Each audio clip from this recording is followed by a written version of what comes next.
From Orange County and the campus of Chapman University, this is the Chapman Business Report.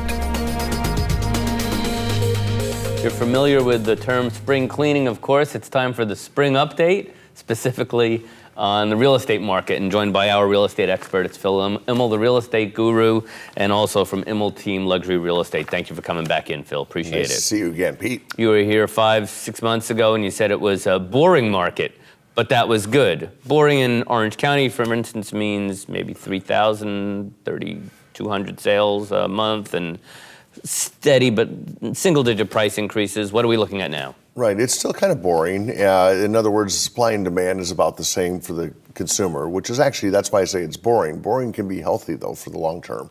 You know, it's not a seller market, the buyer market. But what we're seeing is the consumer is yet to come out of hibernation from the winter. You know, there's a lot of seasonality in residential real estate sales. Time-honored, whether we're talking a good market or bad, decades. From, what is it, July to January, 30% of your sales, from February to June, 70%. 70%, yeah. So obviously it's a spring, summer kind of market. Usually it kicks off after Super Bowl Sunday is done, but this year it hasn't. And it's gotten, the phones are ringing a little bit more, it's a little more active. And so it'll be fine, but it'll be kind of just a nice slow and steady year, not much in appreciation. Right, let's look at some national figures just out a few days ago. We're recording this at the end of February, and fairly mirrors, I think, what we're seeing in Southern California, certainly in Orange County, in that sales were down a little bit, down 5%. The median price year over year up nationally. Right. That's still a little less than $200,000, so it's the Orange County triple premium, right? But single-digit increase. Supply, 4.7 months. That's national. Is that what we see here?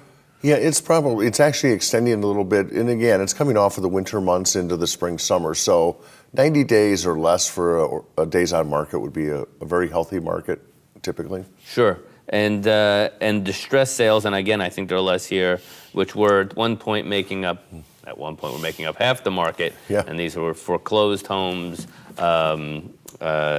This distress sales are down to 11% nationally, and I think single digits here. I think they're 5% in Orange County, for example, and Southern California. They've really dissipated. You know, all the all-cash transactions, the investor deals that we had going on 2-3 years ago when we did the show, it's dramatically changed. It's back to the normal home buyer and either first-time buyers or trade-ups. Biggest driving, I mean, the economy is improving. We'll finish with 2.5% growth in the economy. Incomes are not up, so that doesn't help home buying. So the biggest driver continuing to be mortgage rates. Yeah, and mortgage rates, when you look at a 30-year trend line, and I think we looked at a chart earlier today, you know, they were as high as over 18% for those that remember back in 1981. And today, they're still 4%, give or take a little bit. They're very good. They keep talking at the federal level that they're going to keep raising them up, and I've been hearing that for 3 or 4 years. And, you know, maybe by the end of the fourth quarter this year, you know, late September, October, they might start, you know, changing interest rates a little bit at the Fed level. Sure, so they would raise, of course, short-term rates, and mortgage rates are pegged to some sort of... They're pegged to the 10-year bond yield, usually, right, which today is about 2%, and it's been as low as 1.6% just in recent weeks and months. Well, looking at the most recent, and still year over year, we're at about a 50 basis point improvement. So the most recent rate, well, they've ticked up in the last few weeks, 4 basis points or so. Right. But even at 3.8 a year ago, it's 4.37%. That's a big difference.